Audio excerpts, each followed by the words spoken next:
정치 행정 소식을 살펴보는 월요일 이슈인 투데이 시간입니다. 광주시 교육감 선거가 깜깜이 선거로 치러지는 것 아니냐는 우려가 나오고 있습니다. 네, 정책도 후보 간 경쟁도 보이지 않는다는 지적인데요. 김대현 시사평론가와 자세한 이야기 나눠보겠습니다. 안녕하십니까? 네, 안녕하십니까? 이번 지방선거 분위기가 전반적으로 조용한데 특히 교육감 선거가 너무 관심 밖으로 멀어지는 것 아니냐 이런 우려가 나오고 있습니다. 왜 이렇게 지적이 나올까요? 여러 가지 원인이야 있겠지만 일단 그 교육감 선거는 정당 공천이 없습니다. 정당 공천이 없다 보니까 치열한 경선 과정도 없고 그러던 게 바람이 다행히 덜 불 수밖에 없는 이런 조건이 있는데요. 때문에 이제 오래 전부터 그 지방선거와 교육감 선거를 분리해서 투표해야 한다, 선거해야 한다는 국민 여론이 높았습니다. 네. 그러나 이제 정치권에서는 교육감 선거를 정당에 편입만 하려고 했지 정작 국민들이 원하는 분리하는 선거는 외면해 왔거든요. 그리고 또 하나는 이제 사실 교육이라는 특수 영역이잖아요. 이 영역의 수혜 대상자인 학생들이 투표를 할 수 없는 이런 상황이지 않습니까? 네.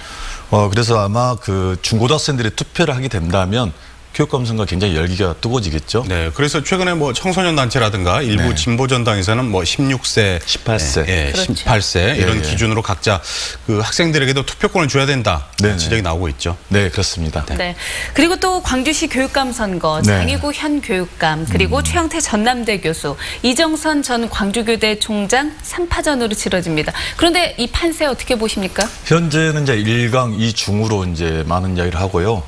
현재 판세로 간다면 그 3선을 앞두고 있는 장희구 교육감이 좀 유리한 구도입니다.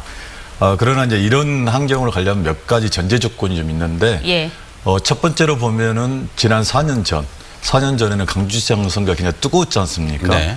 그래서 시장 선거에 의해서 교육감 선거가 묻혀가 버리는, 그래서 당시의 교육감이 그 인지도가 있기 때문에 재선이 훨씬 더 높았고 가능성이. 그렇죠. 근데 이번 선거도 과연 그러겠느냐가 첫 번째 관전 포인트고요. 두 번째로 봤을 때는 이제 그 이정선 최영태 그 두 후보가 단일화를 하겠느냐. 그러나 지금 현재 그 판세를 논하기 좀 그렇고 아마 다음 주쯤 되면은 대충 윤곽이 좀 보이지 않을까 이런 생각이 듭니다. 네, 조금 전에 단일화 말씀을 하셨는데, 자 그렇다면 단일화 가능성이 있다고 보십니까? 현재까지는 뭐 두 후보가 단일화는 없다는데 전혀 가능성이 없는 건 아닙니다. 근데 역시 단일화 이 전제 조건도 뭐냐면 현재 1위를 달리고 있는 후보의 그 지지율의 변동이 있어야 돼요. 그렇지 않고 무턱대고 1위 후보를 두고 2, 3위가 단일화한다 했을 때 명분도 실리도 없다는 거 우리가 봤지 않습니까? 그래서 1위 후보가 어쨌든 간에 외부적 충격, 내부적 충격에 의해서 지지율이 좀 떨어졌을 때 그때는 이제 단일화 그리고 명분이 생기고 이길 수 있다는 실익도 있기 때문에 그때는 좀 가능할 것 같습니다. 그렇군요. 알겠습니다. 좀 더 지켜보도록 하고요. 단체장 선거 소식 넘어가 보도록 하겠습니다. 전남 지역은 어떤가요? 순천시장의 경우 같은 경우는 지금 현재 오자구도입니다. 오자구도인데 민주당 후보 대 4명의 후보가 지금 야권 단일 후보로 지금 25일 날, 그러니까 6월 25일이면 5월 25일이면 후보 등록 그 마감 날이거든요. 현재 민평당, 민주당, 바른미래당 후보들이 모두 있었는데 바른미래당 후보가 탈당해서 무소속에 합류를 했습니다. 그래서 민평당을 포함한 무소속 후보들이 야권 단일화를 해서 25일 날 4시에 이게 마감 2시간을 놔두고 발표를 하게 되죠. 그러면 민주당 대 그 무소속 후보로, 야권 후보로 이렇게. 아니 그런데 전남에서는 무소속이 지금 강세를 보이는 경우가 많잖아요. 그 이유가 어떤 걸까요? 지금 동북권도 그러고 서남권도 그러는데요. 강세를 보는 게 이제 인구 5만 이하일 때 보통 표를 센다고 합니다. 그러니까 도시와는 다르게 인구가 5만 명이면 후보들이 기존의 단체장들이라든가 조직력 있는 후보들이 약 8천 표 정도만 있으면 당선되는 굉장히 적은 표잖아요. 그런 경우가 있고 그 다음에 이제 지지율은 높아요. 민주당이 60% 넘는 지지율을 보이고 있는데 후보 지지율하고는 반비례랍니다. 그렇군요.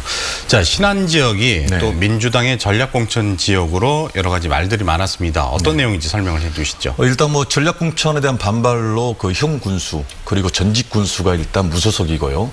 뭐 민평당 같은 경우 뒤늦게 뛰어들었지만 그 전영구 그 도의원, 전남 도의원 후보인데 민평당 같은 경우는 박지원 후보가 이게 밀고는 있지만 쉽지가 않습니다. 왜냐하면 현직 전직 군수들이 지금 현재 여론조사 1위, 2위를 달리고 있고 민주당 후보 같은 경우는 전략공천을 오면서 아직까지 인지도라든가 조직력이 열세기 때문에 비록 다자 구도지만 결코 쉽지 않는 이런 상황입니다. 네, 전남 지역에서 이렇게 순천시장 선거 또 신안 쪽 제가 눈여겨볼 만한 지역으로 손꼽히고 있습니다. 오늘 말씀 잘 들었습니다. 나와주셔서 고맙습니다.